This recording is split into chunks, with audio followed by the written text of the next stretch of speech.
never heard of. Hey everybody, welcome to the Common Folk Podcast with Ben, Morgan, and Andy.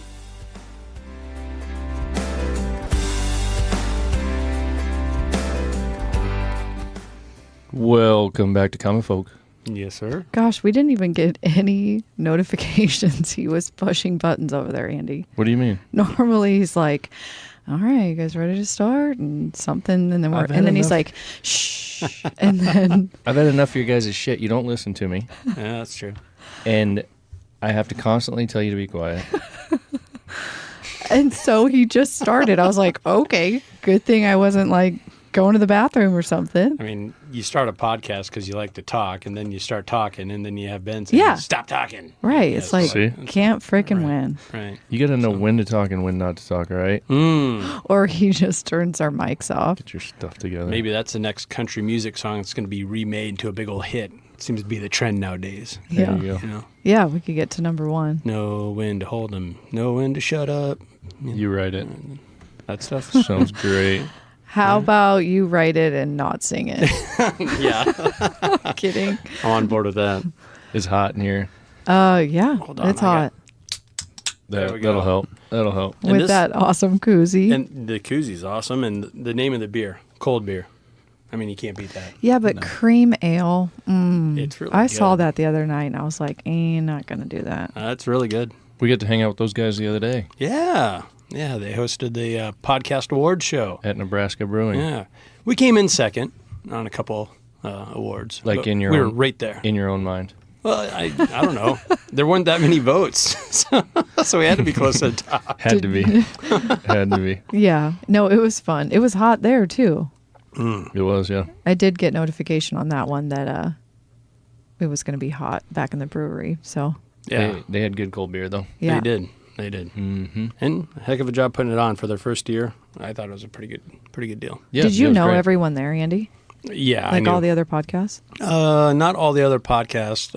I interact with a lot of them online and stuff. Okay. But I would say I only knew about a third of the people there. They were all big Husker. Yeah, it was kind Podcasts. of, and that's kind of what it was set up to be. And before is Husker podcast, Husker football podcast. Which Yeah, right. is Yeah. amazing that there's hundreds of Husker podcasts. Is there really that Yeah, many? Yeah. There's a lot. quite a few. There's quite a few. And So- you don't, obviously, I mean, for our listeners, don't just talk about Huskers. Yours is just sports in general. Right. All right. Ours is a sports betting show, but it does focus around Midwest teams. Okay. So we're always talking about the Huskers if they're playing. But yeah, we didn't want to pigeonhole ourselves into just whatever 12 weekends out of the year. But some people really do. It's Oh, yeah. just Huskers. So then what do they talk about when there's nothing Huskers going on? They talk about what could happen, what might have happened, who's going to get hired, who's going to get fired. So it doesn't end. It does not end. No, it doesn't end. Oh. They start interviewing each other. Yeah, it gets to be a very repetitive off season. Yeah. Do you listen to those? Guilty as charged. Yeah, There I we can go. tell. I can see. I can see a look on your I face. sure do. David's like, yeah, Yep. I do. Who is this guy? Yeah, who is this guy, Ben? Yeah. So we have a guest here today. This is Mr. David Madden. Not the shoe guy though. No, that's Steve.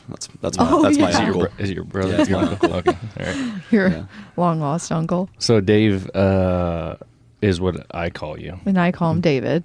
Yeah. Yeah, and both are equally acceptable. So. Yeah. Okay. Andy calls him Davey. Davey. Yeah, 'Cause that one- I'm cool. I'm like, I all thought right, we had an Davey. agreement on that Yeah, one. we did. We We did, did, sorry. yeah. No, No, Davey. Davey. All right. Okay. So Dave Madden, father, entrepreneur, outdoorsman, all around pretty decent guy, Decent. and Good guy. a lawyer. Dun, dun, Oh. dun. Only negative. Sorry, guys. Sorry, I'll bill you for this later. Nice. Yeah, I know it's coming anyway.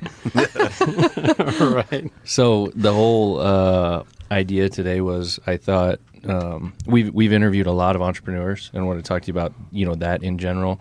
Definitely have never talked to a lawyer. That may or may not be good.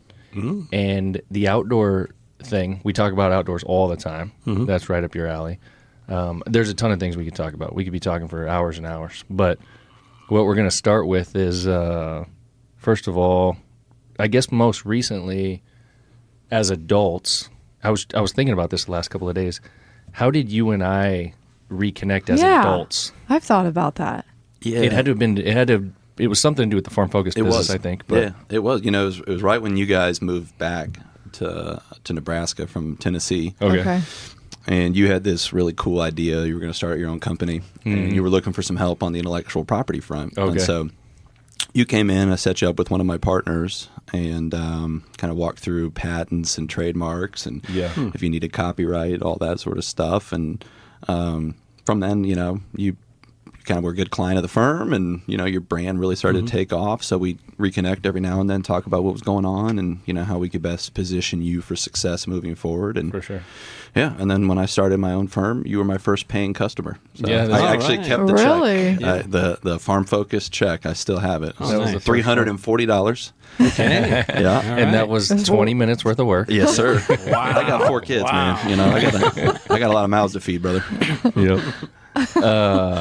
And I could not remember why I called you. I don't know what it was. I must have been talking to somebody or something, and somebody said, Well, I remember always saying, Call Dave, like, or- yeah, David's a lawyer. It's Remember like- that one idiot from high school? No. Someone gave him a law license. You should call him. "Yeah, Someone must have said something had to been you. somehow, I don't know, somehow we connected." But no, it's been awesome, and ever since then, anytime I have any kind of legal questions or something to lean on or something to go after, you're my go-to guy, and you usually point me in the direction of who else it might be I need to talk to.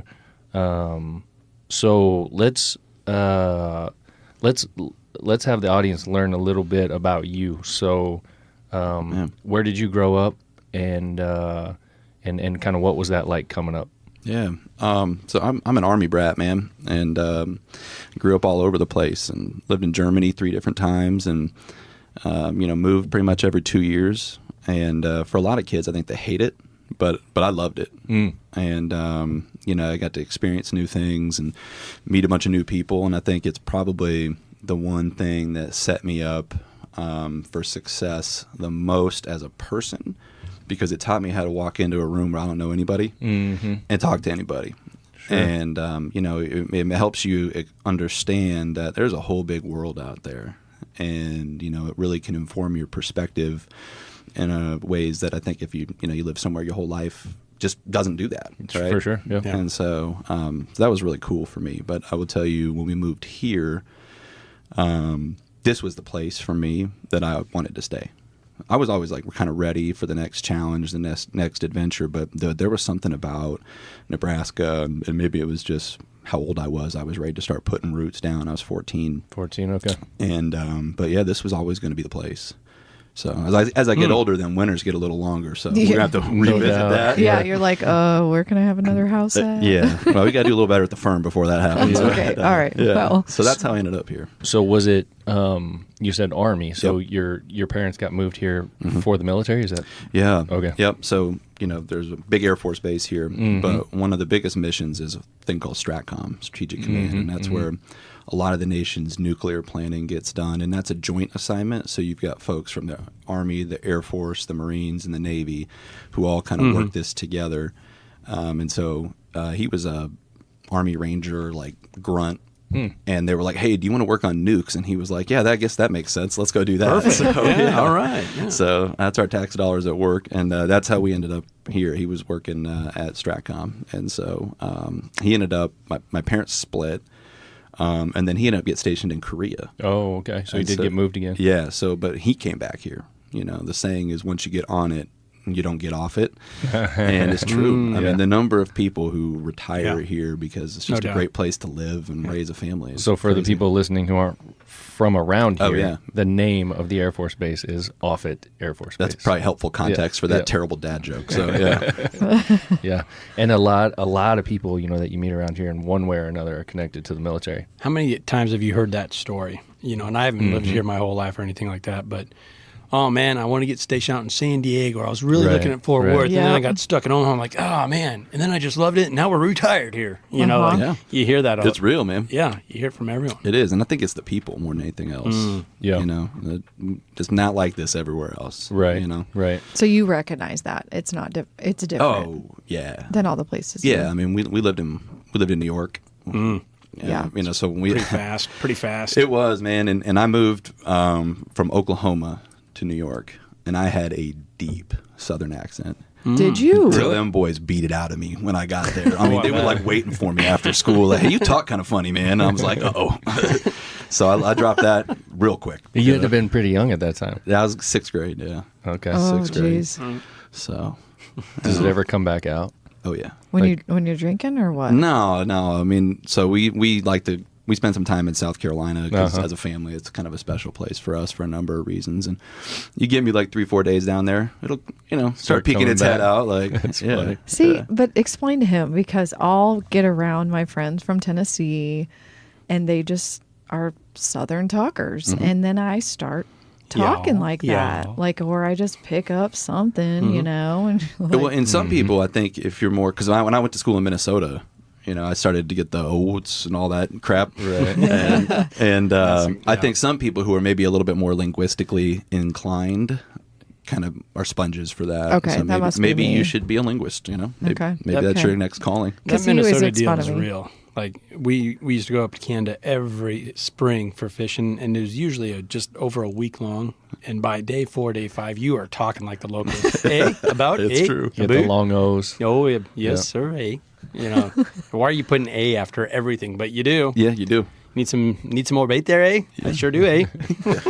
There's got to be something that we do around here, but it's pretty neutral in this area. Oh, yeah. I saw Stephen Colbert had a really good joke back in the day, and it was a headline that came out as the most per capita call centers in the nation was in Nebraska. And when interviewed why this was the case, they said, well, because people from Nebraska sound like they're from nowhere. And in reality, it's kind of true. Yeah, I've always said we sound like we're from the movies with normal talking with no accent. Like, this is normal, right? Yeah, I mean, it's pretty. it's like people in the movies. They don't have. The biggest word I catch is crick. I say crick. And Yeah, it's creek. it's creek. Yeah. Yeah. And sometimes, maybe this is an Iowa thing, some people will put a T when they say across. They'll be like, yeah, we went across there. I'm always like, what's that? Mm-hmm. Yep.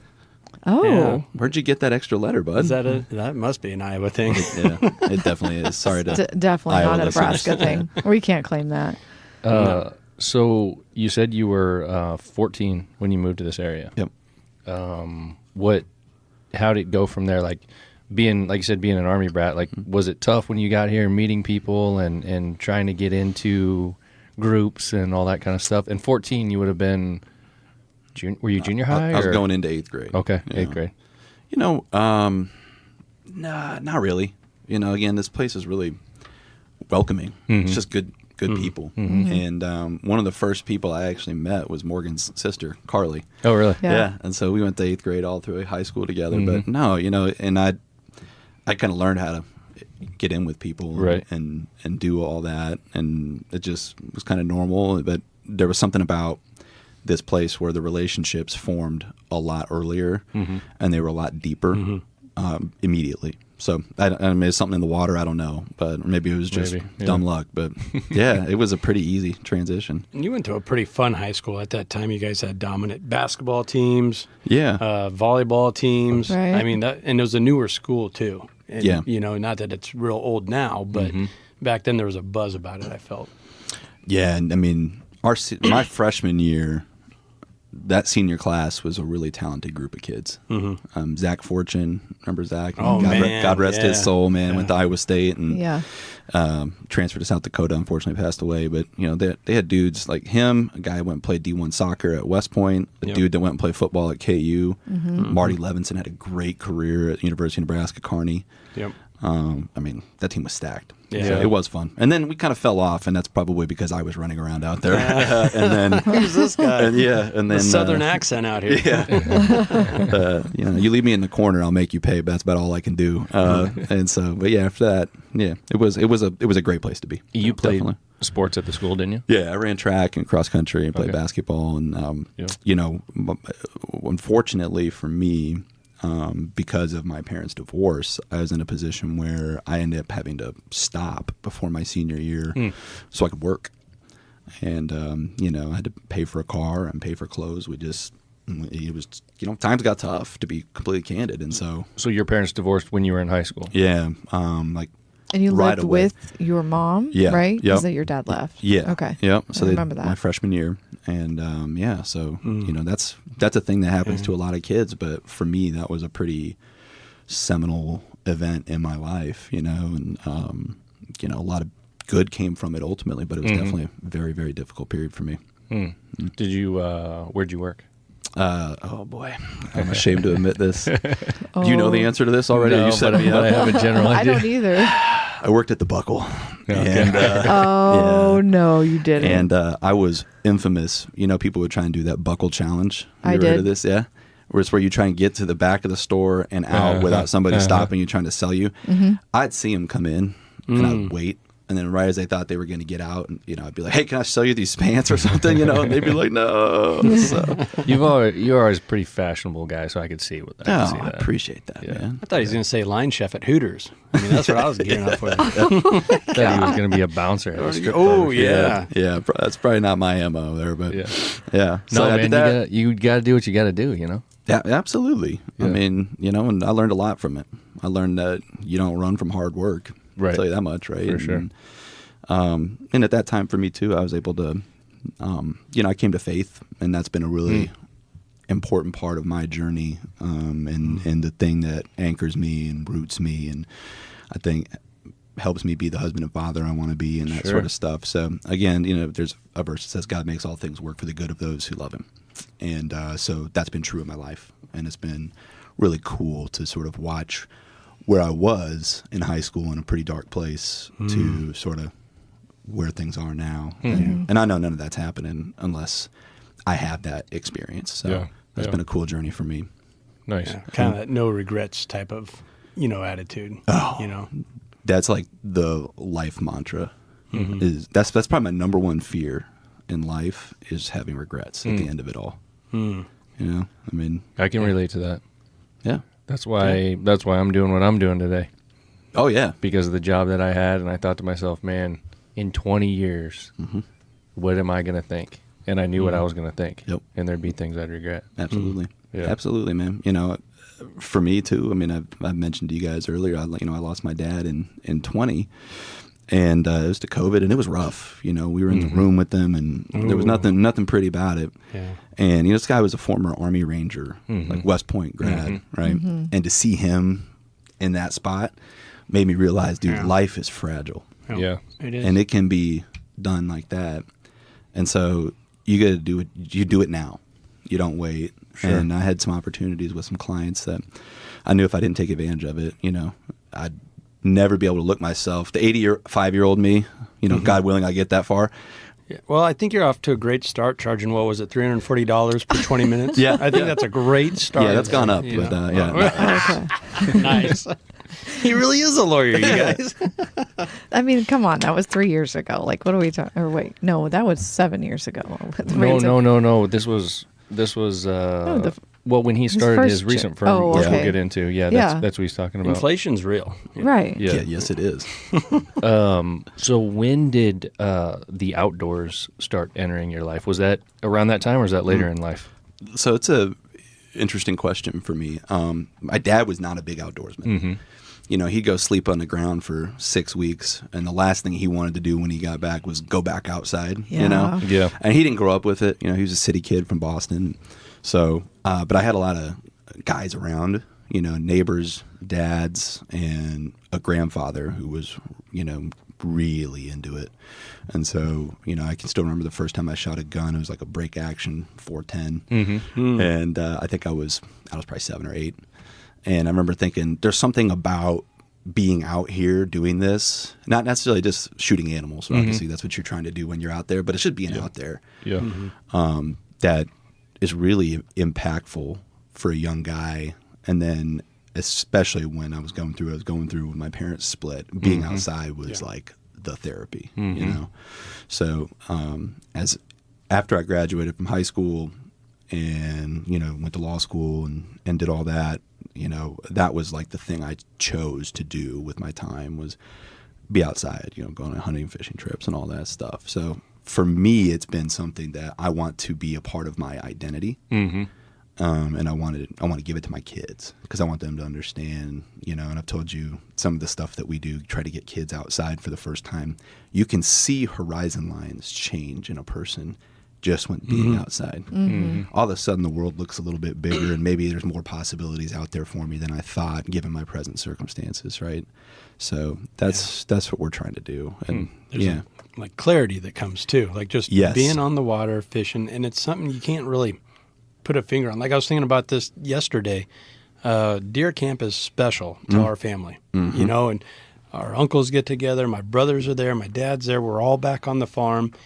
And the last thing that's on our minds is, ooh, we got to shoot a deer. Ooh, we got to get 3 of them swinging here. No, it's all the other things. And then the crisp, cold morning where you're sitting out there freezing your nuts off, and you're like, what the hell am I doing out here? But you love it. You know what I mean? And it's quiet. You're part of, it feels like you're part of nature. And I don't know, like if you don't experience it, you don't know. For sure. And I think what you're saying right there is it's like you said, you're sitting out there in the cold and you're just like, what am I doing? Whatever. And then it's weird. It's like a year later when season is coming up, you're like, God, I can't wait to get back out there and do that again. Yeah. Yeah. Well, and one thing I think you hit on deer camp is it's about the people. And I didn't mean to like come in here and give you guys a sermon today, but there's a verse. My favorite verse is, we'll take it. As iron sharpens iron, so one man sharpens another. And it's just, whether that's in the Bible or not, it universally to be true. Absolutely. So I get around good dudes for a weekend, and we're going to stay up late, and I'll probably find my way to some bourbon and some scotch. But when I come home, my cup's been filled, and it's because I've been around really good people. And whether I missed 6 birds, which I probably did, or left some out in the field, doesn't matter. It's exactly what you talked about. You are who you keep. Exactly. You know what I mean? And it's just fun to do those things and take a load off, and you gain perspective too. Like I don't know, when I'm going on all these road trips, get a lot of windshield time in the fall doing broadcasting football games, and it allows me to just think about how good I have it. And I hate my kids, but they're not that bad. Yeah. You know what I mean? You get to missing them a little bit. You're only gone for like 3 or 4 hours. So it is nice, whether it's windshield time or out in the field, to have that alone time, I think is important. It is, man. It is. So as we continue to kind of go through your life there, what happened first? Did you decide that you wanted to go into law first, or did you find your wife or girlfriend first? So, that's a really good question, man. Jeez. I never really set out to be a lawyer. Okay. You didn't? No. And John Grisham, who writes all these law books, has a line that I find really funny in one of his books. It's he says, no one sets out to be a real estate lawyer. So I do both of those things. And so, but for me, I was doing like political science and history and philosophy, and a brother's not going to get a job doing any of that. And so it seemed like a natural extension of those things, which I found intellectually stimulating, to go to law school.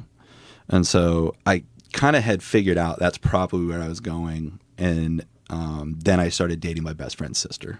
And so it was probably right around the same time. Yeah. And we're still good friends, by the way. So that's really? Oh, that normally doesn't end well. It got dicey at first. Well, I knew like Did you ask him first? No, but I kind of told him it was going down, Okay. I knew the first time I asked her on a date, it was a marriage proposal, right? Because like this was like a second family to me. I can't screw that one up. Yeah. If she breaks up with me, that's fine.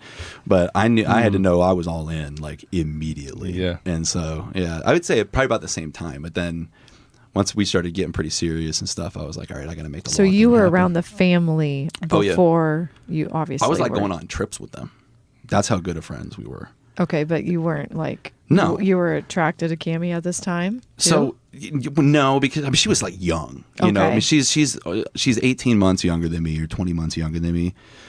So like I was in college and she was like a sophomore, junior in high school. Like, and you're like, come on now. Like, right. And but my brother and her were the same grade.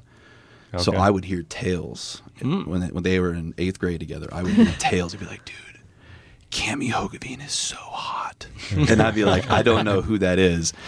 And then, I saw her, she was like 16. I was like, she is really pretty, but good for you, buddy. Good luck, and then ultimately she graduated and there had been some flirting at her graduation party, and that was all. I outkicked my coverage big time, so I was trying to lock that up early. And her brother was your age? He's a year older than me. Okay, grade wise, but yeah, we worked together at like a kids' day camp, which was like the funnest job I've ever had. Okay, and that's how I got to know him. So nice, nice.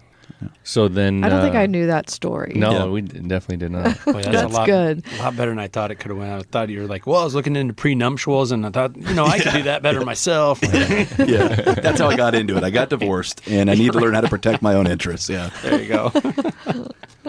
So you went to school, you went to law school, whatever, and then what happens after that? I was blessed to work at a really big firm. Mm-hmm.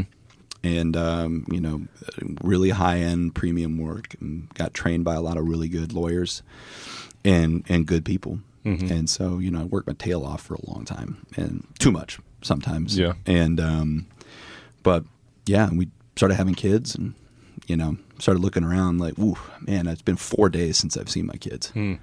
That's not so good. Yeah, because you're working that much. Yeah. There were days where it would get like that, and so that's always a part of what we do. If you're doing the stuff that I'm fortunate enough to work on, you're going to work a lot, but that's okay, right?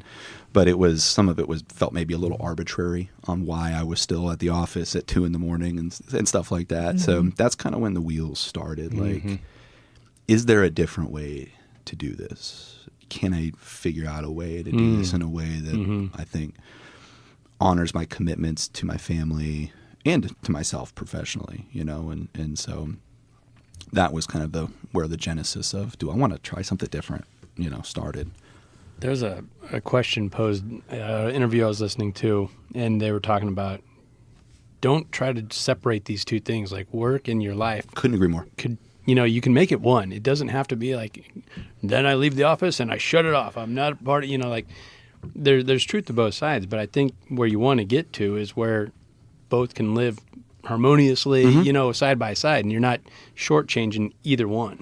One of the things that we do in our firm, which obviously we're still getting to, but we meet with our clients and we pour into them and their employees, trying to help them become better men. And the reason we do it is exactly the reason you just said, because the whole idea of this separation of personal and professional is a myth.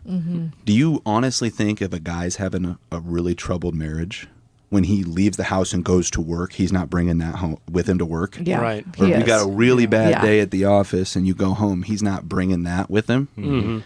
So you're exactly right. I couldn't agree more, man. Yeah. I mean, that's a powerful thing when you realize that and you figure out a way to implement it. It's extremely powerful in what it can do in your life. So that's cool.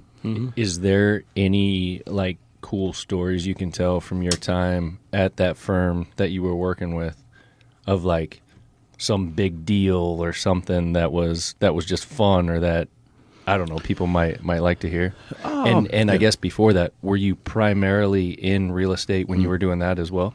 So yeah, I mean, when I started, I litigated the first year out because it was 2010, and we were just coming at 08, 09.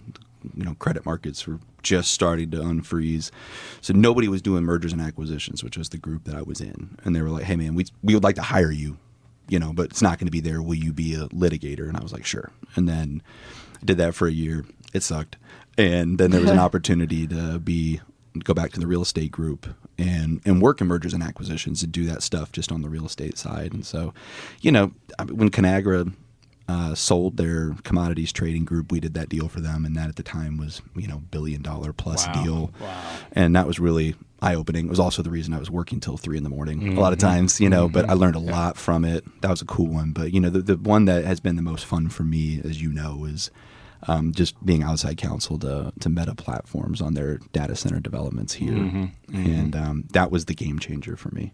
Yeah. Because a company of that scale had the confidence in me. Because one of the things that I've always struggled with, and I think as people we all do, is imposter syndrome. When that company was like, "Hey, we would like you to help us do this," I was like, okay, maybe I am good at this. Maybe I can do it. You know, and that was $1.5 billion all-in development, and they keep adding to it. And so that was the one that gave me the juice for like, man, I really want to do real estate development. I really like this kind of work. It's really cool. And so, those are probably the things that, And so for like some perspective for people who might not understand, you're obviously working in Omaha. You're in downtown Omaha. You're in that tower. Yep. It's one of the biggest firms, so on and so forth. And the area, for whatever reason, and you guys probably had a lot to do with this, has become a really hotbed for these tech companies. Yeah. And you mentioned Meta. People know it as Meta as Facebook. Yes. And they decide to come and go southwest of town and start building these massive facilities. Aircraft carriers. Oh my God, they're so big. Yeah, and it's been, and how long have they been building? And they're still building. Yeah. It has to be one of the biggest deals that this area of the country has ever seen. Yeah. When it's everything, right? I mean, you're talking servers, you're talking distribution hubs, offices, all of it. Like it's going up Google, like the Prime building over there. So I did that one too. Amazon. And that was crazy. I did the Amazon is humongous. one, and that's 820,000 square foot building. On these data centers, man, there's 1,000 construction workers and tradesmen on site every day. 1,000. Yeah, so if you're an electrician looking for work, come on out to Omaha. 100%. I sit here, I drive past those places. Right. And every single time, my mind is just boggled. I'm like, the stuff that is going on out here, and it's like no one's talking about it. Yeah. It feels like it's just so like under wraps. Yeah, well, there's reasons for that, right? Yeah. I mean, those companies are really under the microscope, fairly or unfairly. Yeah. And so, they're careful about what they announce and how they announce it and all that stuff. Yep. But, part of the reason they're here is because we've created a good business climate for investment. Yeah. Yeah, and on the other side of that, when you go up Highway 275, and you always see those signs, Costco, get out of here, Costco. Oh, yeah. And they're talking about that chicken. The chicken deal. That's a big We worked on that one. Oh, really? That's what I was going to ask you about. I'm like, you really got to be careful where you're trying to help, say, build here, don't build there. This could possibly, that's right up your alley, right? Mm-hmm. Yeah. That was crazy. Because that brought together the unlikeliest of bedfellows. Really? Oh, on the opposition side? Oh, dude. So we represented... It got pretty wild. Yes. Yeah. We represented the city of Fremont. and give people some perspective of what I don't know what the you're talking about. was. So what it was is Costco, if you've ever been into one, they've got these rotisserie chickens everywhere. They're known for it. And exactly. Like people are like all about this, right? And so they've got to have inventory to put in their stores. So they partner with companies to build these places where they're going to raise the chickens that are then slaughtered to go in the Costco's.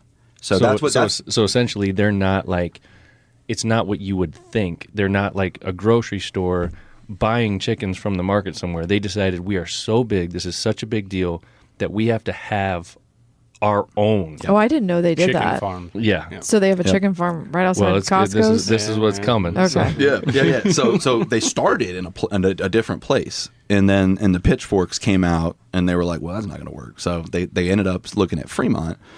And so our firm got retained, and I was only involved in a little way.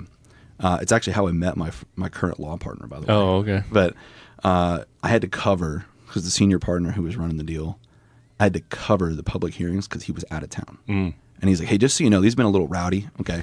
It's the understatement of the century. Yeah. So I show up. That bad? Why am I just now hearing about this? They had to put it in like the fairgrounds building, because there were hundreds of people going to these, and I walk in, I'm like, man, there's a lot of people here for this, and there's just sheriffs like lining and I was like, I don't think I feel safe anymore. I feel like he undersold how much people are pissed off about this. And you're the guy that they're going to be. Yeah, well, yeah, they're not gonna be happy with me, right? Yeah. So I'm sitting there, and this dude gets up, and he's like, we don't want this project because we don't want those kind of people in our community. And I was like, you said the quiet part out loud, buddy. That's yikes, dude. And then another guy gets up, and he's clearly looks like he's maybe an environmentalist kind of guy. And he's like, I don't want the project either. Not for the reasons he said. That sounded kind of racist, but but they were sitting on the same side, together. Yep. And it was just the weirdest alignment of people I've ever seen. And trying to stop what you could call progress, a farm being built.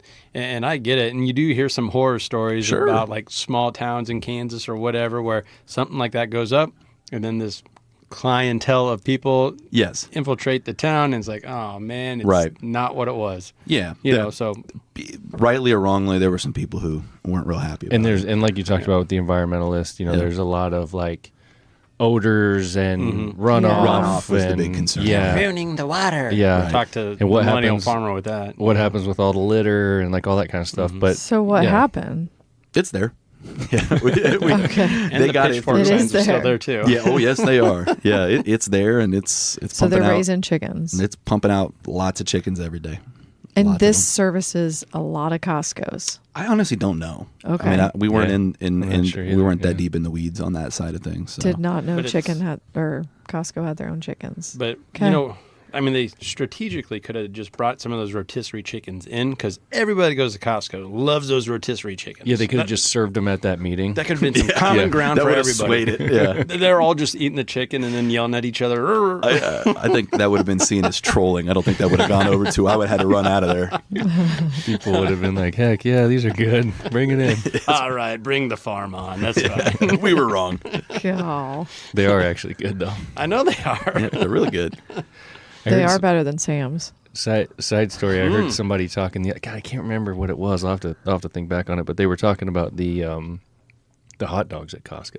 Oh, How good they are, and they're only like $1.50. choice. Like my kids want to go there just Just because for they're the trying to hot get those hot dogs? dogs, man. Oh yeah, they're legit. Was it like $2 for an 8-pack? $1.50? No, No, the it's ones they their- serve. They serve Oh, them. the- Yeah. oh, wow. Yeah. Oh, Yeah. see, and we have memberships to both, but I like the churro things, the cinnamon sugar things at Sam's. Okay, I don't have a those are Sam's. good.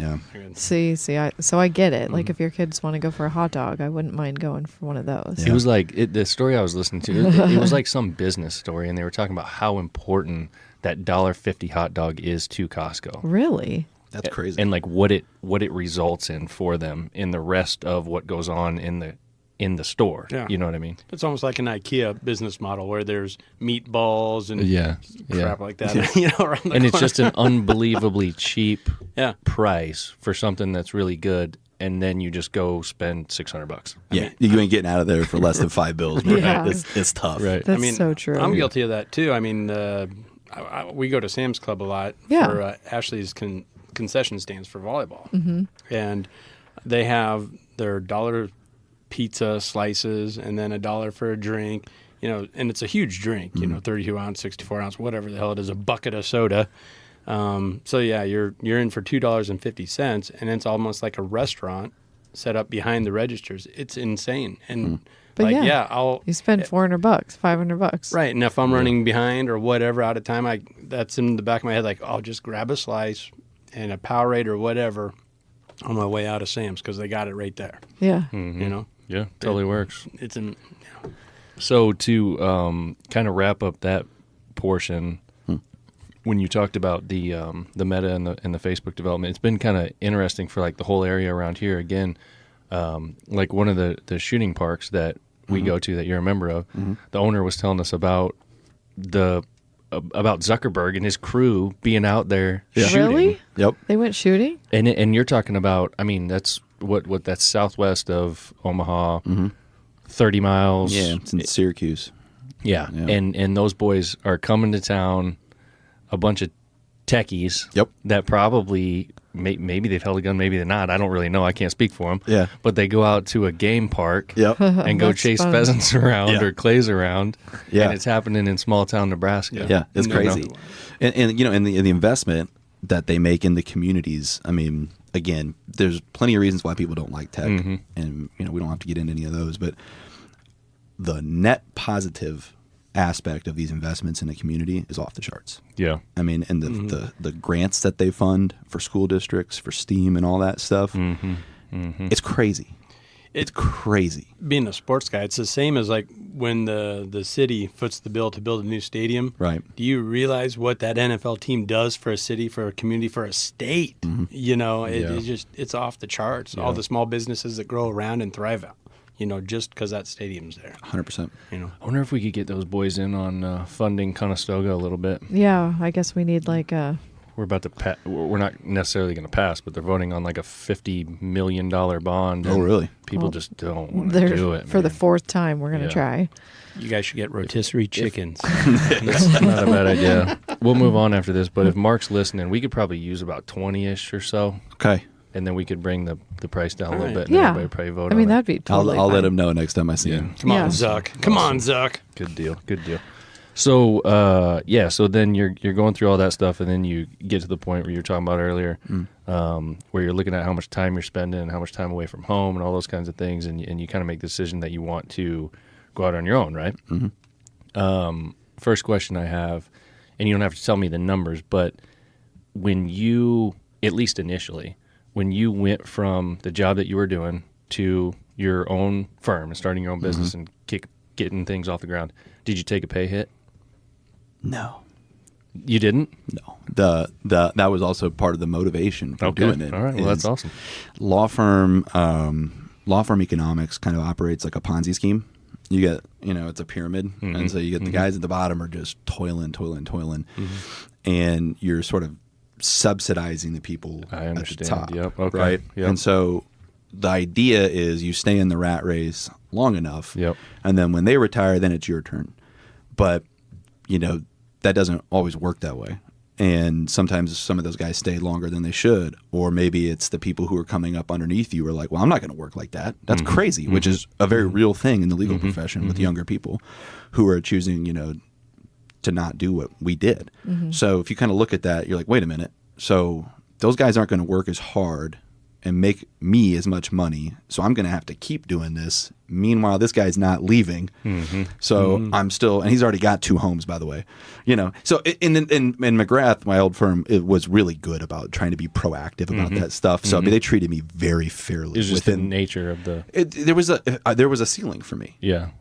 And I knew just with a couple of the client relationships that I had developed that, I never asked them. I never said anything like, "Hey, would you come with me?" That's unethical. Wouldn't do that. Right. I just knew they would. Yeah.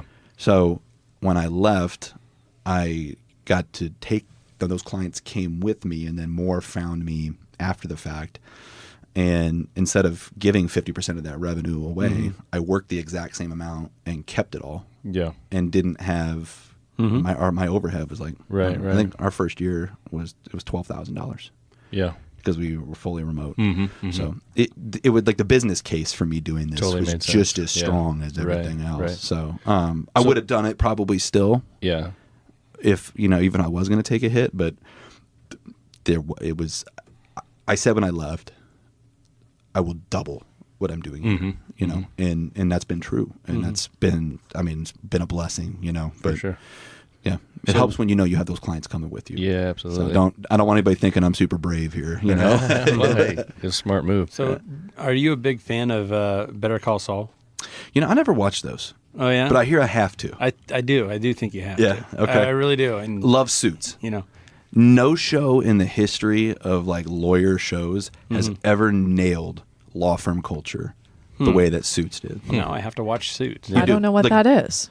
What? No, is that on Netflix? I've never Yes. watched it, Oh, but okay. I've seen it as I'm. Yeah, but buzzing I through. know what it is. But Yeah. sorry, I haven't watched When it. you watch it, there's a Okay. character named Lewis Litt who That's you? abuses the summer associates. No, everyone Okay. knows. Everyone knows who the Lewis Litt is in their firm. Oh. Like everybody knows it. Okay. Like they nail it. So you should watch it if you ever want to see what it's like to work in a big firm. It's crazy. All Yeah, right. that'd be interesting. Hey, we're looking for a new series. There we go. Okay. They get All that right. one. So what's it look like today then? So how long ago did you go out on your own? March of 21. Okay. And then my partner joined me in May of 21. So he was waiting. He was at another firm, and for a couple different reasons needed to wait a few months. And so we've been at it now for over 2 years. And So been- you didn't want to do this by yourself. You Oh, I knew would you have. wanted a partner. I would have. Okay. It was more the community aspect of making sure, like, when I went to the office, I was seeing another human being, Yeah. and having somebody to bounce questions off of. He's a little bit older than me. So that sort of stuff. So, and it was just gonna be more fun to do it with somebody. And I would say as a customer, I guess, from the outside looking in, it does feel like a bigger deal when there's a couple of names on the Right. on the sign. Yeah. On the tag rather than you one. saying Richardson Madden sounds better than Madden Law. Yeah, because I agree with you. Yeah, I mean it just I don't know. There's something about it. I guess it feels It's like because of those feels more damn normal. commercials they always do. Yeah. Have you ever been caught in a in an Right. injury and you need this law firm? And they have like 5 Yeah. and they list them. I'm like, damn, I'm calling them. I'm not calling Joe Schmo over here. yeah. The one name. There's some truth to that. There's some truth Okay. to that. Yeah. So there you go. And obviously that's been working for you guys. Oh yeah, yeah. Just our values are aligned. Mm-hmm. So it's about more than just the practice of law and business. It's about doing something like that with someone who wants to make similar impacts on the people around him. And so that's one of the things we said is when we don't always do a good job holding ourselves accountable to this standard, but some percentage of our time needs to go to things that are about others. And for us, sometimes that's leading a Bible study at a client, right? Could never have done that at my old firm. I could have, but it would have been like, I need to keep it under wraps kind of thing. Yeah. I don't care. I answer to no one other than my partner, and same for him. And so if that's something we want to do, we want to do it. If I want to go take some kids hunting on a Thursday morning, we find that space to do that stuff. And I found that even with the success of our business, which has been really, really awesome, it's even more rewarding because of the things that we have committed to do as individuals, investing in others, man. Because you don't only free up you're allowed to do it. You can let yourself do things. You also gave yourself time to do it. yeah, It's kind of a twofold win-win. it's true. So really, that's right. So On that point, you mentioned earlier that you were noticing when you were working for somebody the amount of time that you didn't have to spend and so on and so forth. How has that changed for you now being an entrepreneur? So that's a really good question. People are like, "Oh, you working a lot less?" And the answer is no. And thankfully, because I bill by the hour, so and Is it 20 minutes? yeah, yeah, exactly. Okay. But how I do it is different, You're right. Yeah. and I don't have somebody come into me on a Friday night at 5 as I'm trying to get out of there and go, "Hey, dude, can you turn this purchase agreement for me? We need to get it to the client tonight." I'm like, "No, you don't." But if somebody can't say no to you, got to do it, right? That's the kind of stuff that's and again, I don't want to paint my old firm. That was just the way not it works. all. Yeah, sometimes it But was. that's how it is. Yeah. Like when you're sometimes working it, sometimes for it was that somebody, way, right? Yeah. And so that isn't the case anymore. If I want to get up really early and get some stuff done, I can do it. And then that maybe preserves some time from later on, pick up my kids from school or do something like that. So the work is not less, but you own and get to manage how you do it a little bit better with a little more freedom. And that's good. I'm not good when I don't have stuff to do. Like I'm just not made for it. Yeah. Yeah. Like you're a busybody. Well, like I'm real good at sitting around watching football all day. Like, I'll do stuff like that. Yeah. And just like sitting on a beach or something like that. I don't have to like go do stuff, but like in my professional life, You want to be. I want to be fully engaged in what I'm doing because I'm better at my job when I am. When I got too much time to sit around and think about how sucky the real estate economy is right now. Right. It's not good for me, I think Idle hands. Exactly. Yeah. Devil's workshop, man. Yeah. I think you made a great point there when you said you work more. Yeah. And that's a fact. I mean, as an entrepreneur, you absolutely work more. You know it. Yeah, and we talk about this a lot. But it's different. To your point, like to elaborate on your point, it's more, but it's more flexible. Like if it's for you. And 100%. So the what you get out of it intrinsically seems to be, and that's not for everybody, but for me it's a lot more satisfying. Yeah. It's easier to do, isn't it? Because the rewards come back to you rather than the pyramid scheme. You're propping somebody else up. Absolutely. Here you're propping yourself up, and if you put in more time, you're going to prop yourself up even better. So like, I don't know, it's almost like that snowball effect, isn't it? Yeah. If you have that mentality of, like you want to stay busy and you want to be building something and you want to have something more to show for it when it's all said and done rather than just a 401k or whatever it is. Yeah. that's where you get your satisfaction. No question. And about that's what makes certain people successful at entrepreneurship. And that doesn't mean that's the only way to do it. That doesn't mean that's the right way to do it. There's a lot of people that don't feel that way. Right. They want to just do their thing every day with the people they work for and go home and not have to worry about it. And that's totally cool too. Mm-hmm. But I just think to reiterate what you're saying again, you work more, you do have more flexibility, but for the right person, it's a little more satisfying. I think so. Yeah. Mm-hmm. So you touched on a couple of things that I want to get into, and I'm not clear yet, but I think what I'm picking up on is maybe within your firm, you were talking about like taking the kids out and going hunting and doing the Bible studies and these kinds of things. Mm-hmm. Is that something that's affiliated with your business, or is that just your personal life, or what is that? So, we only do that with like select clients, right? Mm-hmm. That mm-hmm. would be open to it, right? Because we don't want to make anybody feel uncomfortable, right? Yeah. But that's what we do. Some of like the stuff for employees, we do that through our firm. I mean, we show up as, hey, we're your lawyers, and today we're going to teach you how to be awesome at being a dad, Mm-hmm. So we do that as part of how we have built our firm, because we think that businesses can do more than just make money. And that's fine. I mean, I'm a capitalist, right? You just want to make money in your business and do that. It's great. Mm-hmm. But you can also do more. And, and what we've seen is that our clients that have done that, they're like, man, I feel like our productivity went up. It's like, yeah, because Mm-hmm. you got people that are happy and they're figuring out their relationships at home, Mm-hmm. and they're not weighed down by some of those things because, not like we're like we're not counselors, right? But like just, again, being around good men, being around good people, it helps people, and so we've been able to do that a little bit through our business. And the kid thing, I'll take guys out who are just going through a tough time and try and get them into a new environment, like outside. That's usually done through the business as well, just because when we started this, we asked ourselves the question, how do we do this differently? And our little tagline, which we have no website, we have no branding. We are a real law firm, I promise we exist, right? We just like to tell people it makes you exclusive if you're one of our clients. Because if you know, exactly. then you know. It's a good spin on it. You must have went to marketing school too, maybe. I don't know. No. It's like those bars downtown where they're like, oh, if you know, then like you the have to knock. speakeasies. Yeah, you're like, got to knock on the door. You got to just know. Okay. Our tagline was like, when it's time for something new.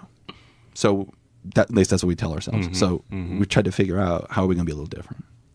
And so, yeah, we try to do a lot of that through our business. And we've got a separate consulting business that'll have a similar bent as soon as we kind of roll that out here in the fall. So my question is, do you get a lot of people asking you all types of law questions? Oh, yeah. I mean, right? Because it's like... even I do. Like, sometimes I'll send them a message like, hey, do you know anything about this? Or where can I go? Or whatever. But I think you've been in it long enough that you know something. You probably know something, or you know enough people that you funnel them to other... Yeah. Okay. Definitely. My favorite thing about like law school was like my first week, I get a call. It's like 2 days into law school, a buddy called me. He's like, hey, I got a friend who got stopped by the cops and they want to search his trunk. And they did. I'm like, well, I've been doing this for 2 days, so I'm obviously qualified to answer this question. People just assume you know everything. And by the way, when you get out of law school, you don't know anything. Like, you have no idea what you're doing. It's hilarious. You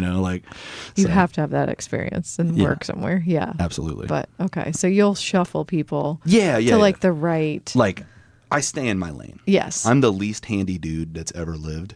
I don't try to repair stuff around my house. Like, I call somebody who knows what they're doing. Yeah, Ben, come up and hang my TV for me, dude. But like, if I don't do it, I'm not. I'll send you somewhere else, right? Yeah. It's got to get done right. So, yeah, absolutely. I just figured that you would totally get a ton of questions. It's probably like any profession, right? Like I did hair, and people say something, or it's like a vet, and it's even like our daughter. People will be calling, and she's like you said, 2 days. My into horse vet is sick. school. It's like, and she doesn't know anything yet. Yeah, but I would assume you love talking about it because it's your profession. I just saw that Joe Rogan interview with Mr. Beast, the biggest YouTuber ever. Yeah. He's like, that's all I want to talk about. I ned never get tired of it. I love it. And I assume it's kind of the same. Yeah, it is. I like what I do, and it's cool because real estate's cool no matter what anybody tells you because you can see it. right? You know, when I drive down Highway 50 or 370, I'm looking at things that, like, I remember where I was when I was negotiating that agreement with the city of Papillion or the city of Springfield, and why that building ended up oriented the way it did, because we had to argue with them about it. Yep. You know, like, that for me is what makes it rewarding. But, like, I wouldn't tell you I'm like a law nerd. Like, I like this. I like constitutional law. I think that's kind of cool. But, like, you know, there's other stuff I like to talk about more, like sports, like and being mad hunting at, like being mad at Nebraska football most of the time, you know, that kind of and stuff. listening to those podcasts. Yes, yeah, year round. 10 different ones. It is year round. It doesn't stop. No, it doesn't. Do you think you guys would ever, or is there even a need for some of those like philanthropic things that you do to almost have like a separate organization around that is affiliated with your firm? Yeah, I mean, maybe. I mean, it's not like we're not doing like 50 hours a week of this stuff, you know? Yeah. So it's more just like ancillary to what we do. So maybe, you know, I don't know.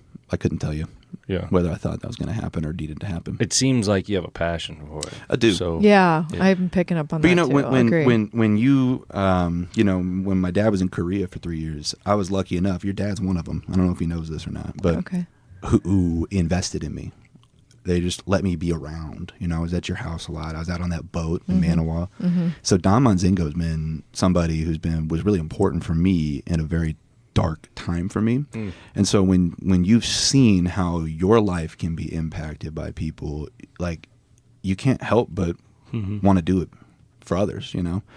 And so, yeah, I mean, that is my passion. That's my number one passion in life, is just trying to be around people, and if I can help them in any way, like, I want to do it. And that sounds like Boy Scoutish. I don't mean it like that.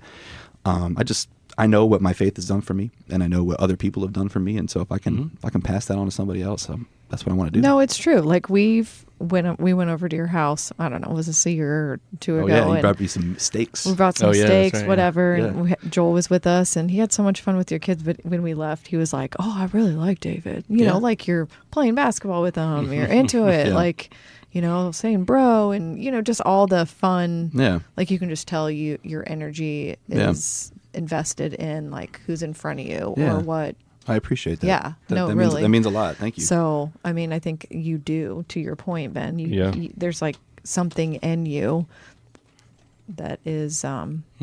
So do you I don't know, think, that's that. with Yeah. all that being said, I mean, do you think lawyers just get a bad rap, or No. are they really all a bunch of assholes and you're just the nice guy? No, you know, honestly, man, there's a lot of people that have a lot of egos. Yeah. And I think here's what happens to lawyers. Yeah, like, where the heck does that come from? I'll tell you exactly where it Okay. comes from. Is the legal profession is super demanding. It's really hard to make it go, you know, and to have a successful career, right? And so many of these guys then have their identities tied to that. Okay. So then when you're negotiating an agreement with somebody, every little point where you're going back and forth on, for that guy, if he gives on that point, it's an ego thing, right? Oh. It's my identity is in what I do, and I just had to give up on that point in front of my client, so I'm a bad lawyer, I'm a bad person, right? You're going to be a miserable human being if that's how you go through life, but that's what happens. Yeah.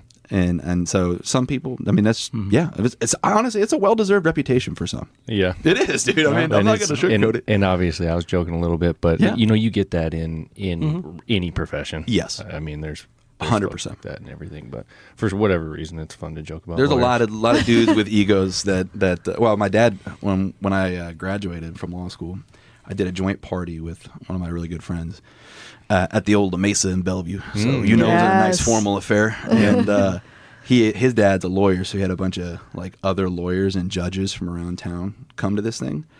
And so he waits till everybody's there, and all of a sudden he's like, I got something I want to say. It's kind of like a drunk uncle thing. I was like, I don't like where this is going. Yeah. Love it. And he proceeds to go, what do you call 5 dead lawyers at the bottom of the ocean? And there's nobody wants the answer to this question. Like nobody wants the. And he like looks around and he's like, he goes, a good start. Oh, shoot. And then pulls out pieces of paper that he printed off the internet because he was an old person. You know, that's what they do. Yeah. And they're all lawyer jokes that he printed off the internet. And he starts gosh. going. He just keeps going. Nice. Nobody's laughing.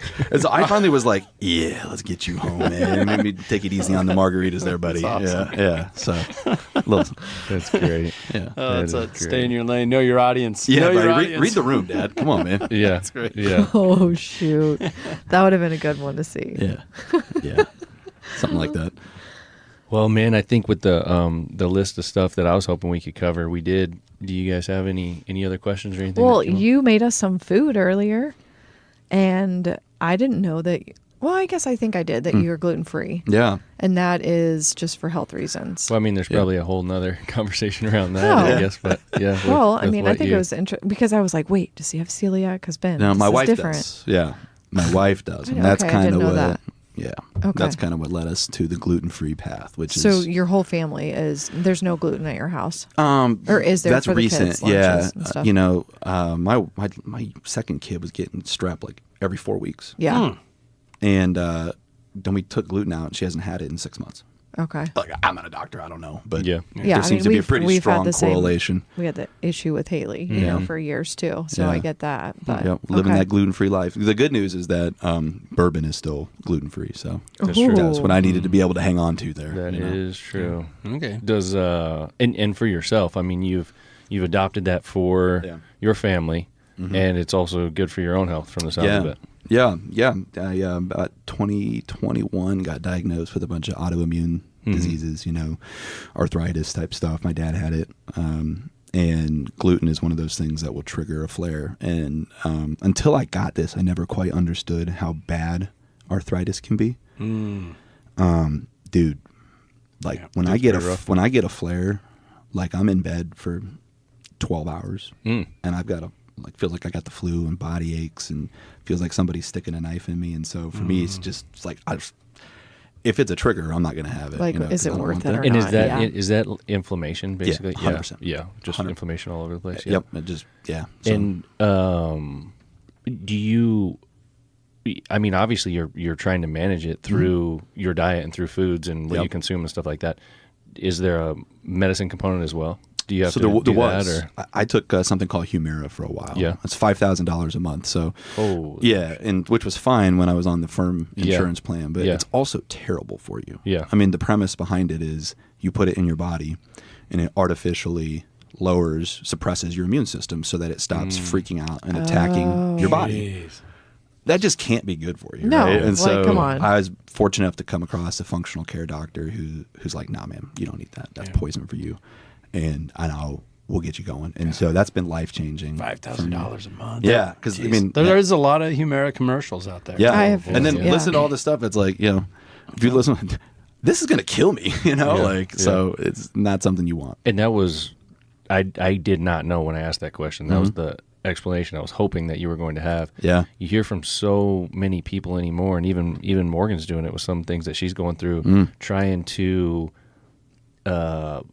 write it with your diet, with what you're intaking, with Absolutely. where your mindset's at, with where you're exercising, and Dude. and it's working. Yeah. Yeah, no, it's, Yeah. I mean, it's changed my life. I mean, Yeah. I'm still trying to work off some LBs here a little bit, but Oh, stop! yeah. You are looking skinny. Nah, man, there's, Yeah. there's more to go, but you know, that stuff has changed the game for me. Yeah, I bet. You know, Yep. yeah, when you don't live in pain 24/7, you're a lot happier. You know Right. what I'm saying? Yeah, So you said your 100%. dad had this, the exact same thing. Did he do anything? It was, you know, when he got diagnosed, he was like 28. Okay. And God, but that's so yeah, he had young. rheumatoid, and back then it was like, we're going to put you on Yeah. 2,000 Yes. different Yeah. things. So Absolutely. it was So he kind of didn't- too late for Okay. him. Different game. Gotcha. Yeah. Yeah. I see. Well, I think that's Yeah, it. But no, it's yeah. interesting. Yeah, with that in mind, and as you talked about, you know, there's a couple drinks that you can that you are still cool with having. So what I'd like to show you here is this sweet little flag we have in the middle of the table here. Let me get in it real quick. Look at this. Little speakeasy. That's right. We got were this even talking little- about them That earlier. is little serious. hidden compartment. Look at you. Do you have to go back to work? No. Okay, all right, then let's do He it. works for himself. Yeah, Who gives a shit?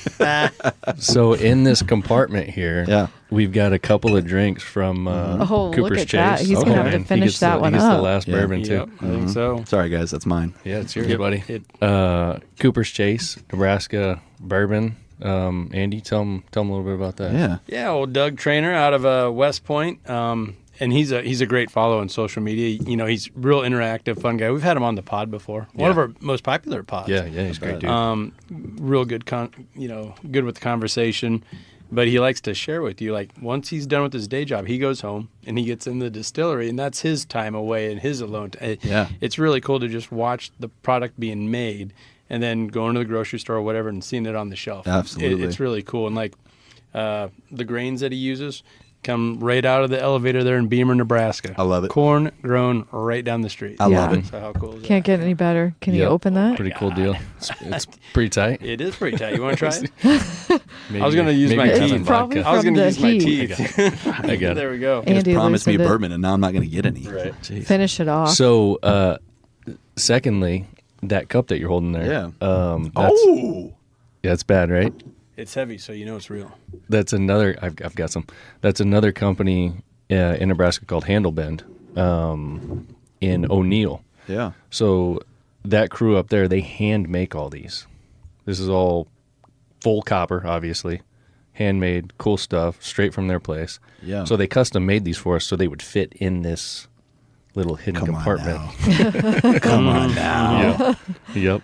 Ben's So is a hand- little bigger. Huh? These First are of all, sweet, dude. well, it was they're designed so that one goes inside this one. and then Oh, yeah. okay. So you got a couple of cool things. You got Cooper's Chase.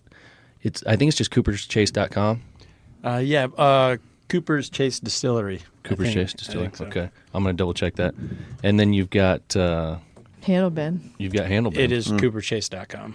Yep. Cooper's with an S chase.com. That's where you're going to find those drinks, and they've got them out in like Hy-Vees and stuff yeah. like that too. And then Handlebend, you got to go directly to the Handlebend website. Although there are some stores starting to, Really? they're getting in a couple of stores, I believe. But bad stuff. I mean, it's they do a great job. So let's have a quick drink here. There we go. You ready? Cheers, Cheers. guys. Cheers. Cheers. I appreciate you coming Cheers. on. I apologize for these low numbers just coming your way. Stop. All right. Oh, that's good. They do a pretty good job. I think it's pretty good. Tell your man Doug to holler at me. That's pretty good. Yeah. Yeah. I like that. So on that same note, this is a Handlebend package right here, and we like to give all of our guests a Oh. gift. That's your gift That's really cool, man. I appreciate that. for sure. So Yeah. inside that package is some of these only bigger version. No kidding. Yep. Yep. He's gonna get used. This get used tonight. I'll send you guys pictures. All right. Yep. Good deal. As you can tell, those boys, they do an awesome job with the Oh, packaging. yeah. You get a little crowbar on the side so you can crank that thing open to get to your cups. This is sweet. Pretty cool. Yeah. Anybody looking for a unique gift? Yeah. That's next level. Handlebend.com. Handlebend.com. That's right. Nice. So to close it out, man, I don't know if you guys are looking for more business or not, but you already mentioned that you don't have a website. Yeah. Or a social media. I mean, Yeah. is there? What would you tell folks? Like if someone was asking me about something that I thought you would be good at, how would Yeah. I direct I mean, them just to you? tell them your phone number. It's okay. Yeah. Let's not maybe do that, but you can message me on LinkedIn. Okay. My email address is david.madden@richardsonmadden.com. So that's Okay. pretty easy. So, Yep. even if we're not a good fit, I'm happy to send people the right direction, like I do with you. So Do you work with folks outside of our area here, Oh, or yeah. is it all pretty local? I think I've done real estate deals in probably 40 states. Cool. Yeah, Cool. so- Yeah, I mean, and even something as simple as like we were buying a little piece of property and I needed some help, and Yeah. you lined everything up, and Easy. you got your standard closing costs. You know exactly what you're doing. You send me the forms. Boom. Yeah. I mean, I no, don't we're- know if that's up your alley or not. But Yeah, if it's something like that, we're happy to help. Yeah. Especially if it's something one of your listeners or somebody you're affiliated with. We like to partner with people for sure, so sure. definitely. And we could put that email address in the show notes if Oh, yeah. people want to check it out. Yep. Cool.